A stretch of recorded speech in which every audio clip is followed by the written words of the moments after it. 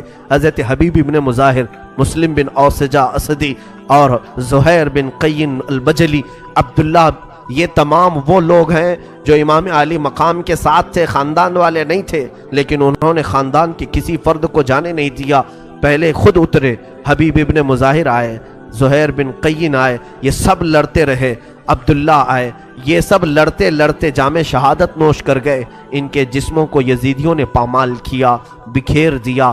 اب امام علی مقام کے گھر والوں کی باری آئی، جب ساتھی سب شہید ہو گئے، خاندان ان کے سب لٹ گئے، امام علی مقام کے گھر والوں کا اب مقام تھا یہ کربلا کا خونی منظر جو اہل بیت اطہار سے کڑا امتحان لے رہا ہے، ایک سخت ترین امتحان لے رہا ہے۔ بھوک کا امتحان الگ ہے، پیاس کا امتحان الگ ہے، اور بغیر چھت کے گھروں کا امتحان الگ ہے، اور اس کے بعد تلواروں کے مقابلے کا امتحان الگ ہے۔ امام علی مقام غم کے عالم میں بیٹھے ہوئے تھے۔ اسی اثنا میں آپ کے بھائیوں میں سے حضرت علی کرم اللہ وجہہ الکریم کے جو شہزادے تھے وہ اٹھے، تینوں شہزادے وہ ایک ساتھ گئے اور امام علی مقام کی اجازت سے کربلا میں لڑتے رہے۔ انہوں نے بھی کئی ظالموں کو تہ تیغ کیا، فنا فی النار کیا، لیکن واپس کوئی نہیں لوٹا۔ یہ امام علی مقام کے دونوں شہزادے اب باقی تھے، ان کے علاوہ آپ کے بھانجے اون و محمد تھے، چھوٹی عمر کے۔ یہ بچے بھی شہادت کے ذوق سے اصرار کر رہے تھے، چچا جان، مامو جان، ہمیں جانے کی اجازت دیں۔ کون ہے ہمارا وہ بچہ جس بچے کو ہم اپنے ہاتھ میں چھری دیتے ہوں؟ ہم تو ننھے بچوں سے چھری بھی چھین لیتے ہیں، کہیں کاٹ نہ دے، لیکن امام علی مقام کے بھانجے جن کی عمر 11 سال کی ہو، 12 سال کی ہو، بڑی وزنی تلواریں اٹھائے یزیدی لشکر کی طرف آئے، اور دیکھا اون و محمد کو لوگوں نے پکڑ لیا اور کہا بچے تم بھی لڑنے کے لیے آئے ہو؟ کہا ہاں، تاکہ تاریخ یاد رکھے کہ رسول کے گھر کا ہر بچہ دین پر قربان ہونے میں ذرا بھی پس و پیش نہیں کرتا۔ عمر کبھی اہل بیت نے دیکھی ہی نہیں، زینب کی یہ 2 دلارے، زینب کی یہ ماہ پارے جن کو بڑا پیار تھا پورے خاندان میں، اون و محمد، اللہ اللہ، یزیدیوں نے ان کے چھیتڑے اڑا دیے، ان کی چمڑیاں چھیل دیں اور سب کو دکھایا کہ یہ زینب کے بچے ہیں۔ دیکھو اتنی عمر میں یہ لڑنے کے لیے آ گئے تھے، ان کے جسموں کو تار تار کر دیا گیا اور کربلا کے میدان میں ان کے ٹکڑے بکھیر دیے۔ اللہ اللہ، یہ منظر زینب نے دیکھا ہوگا، اپنے مہپاروں کا جسم بکھرتا ہوا کیا گزری ہوگی اس خاتون جنت پر۔ اللہ اکبر۔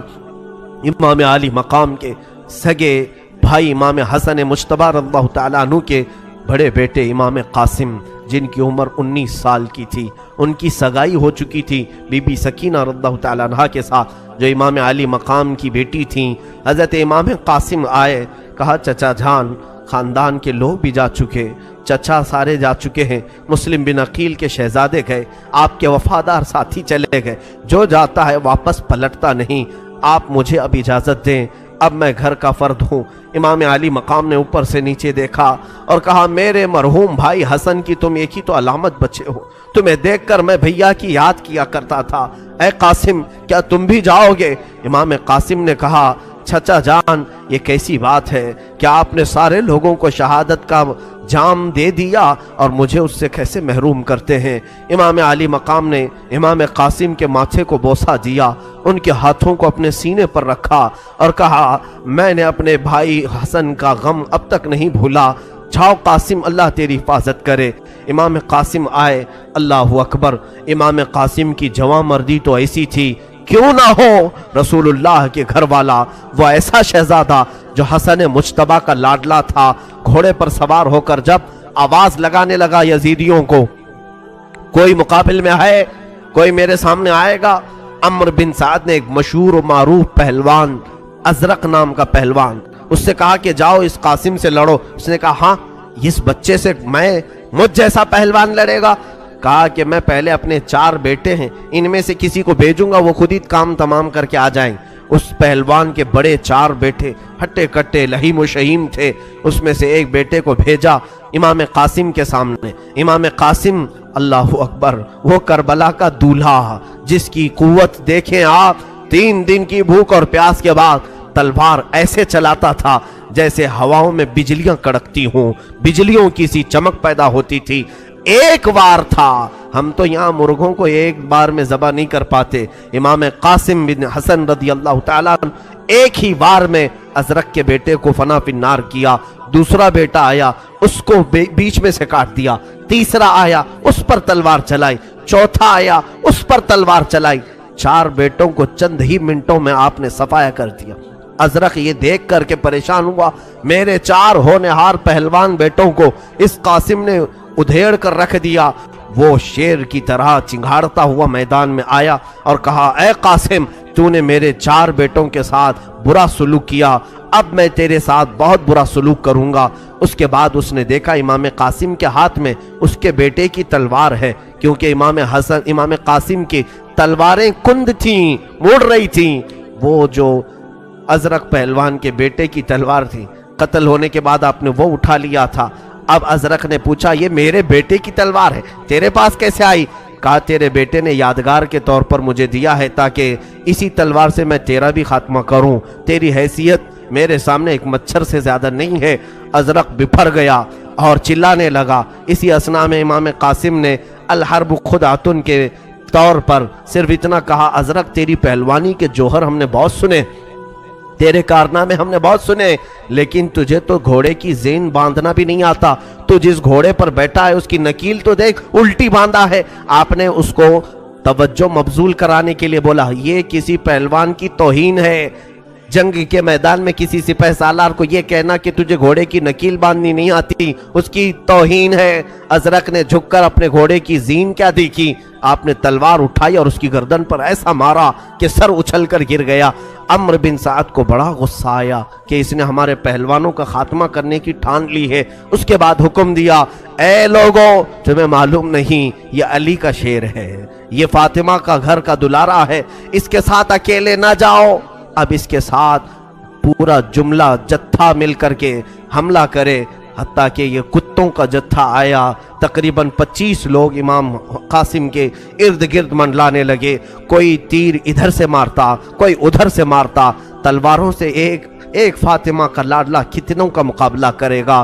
تنہا علی کا لال خاروں میں گھر گیا، وہ گل ازار فاطمہ کانٹوں میں گھر گیا۔ اور اس کے بعد امام قاسم ابن حسن رضی اللہ تعالیٰ عنہ کو ان ظالموں نے اتنا زخم دیا کہ ان کے سر میں نیزے مارے، ان کے سینے پہ نیزے مارے، پیچھے پیٹھ پر نیزے مارے، جسم کا کوئی حصہ نہیں چھوڑا جہاں تیر نہ مارے ہوں۔ امام علی مقام امام قاسم رضی اللہ تعالیٰ عنہ کے ہاتھ سے تلواریں چھوٹ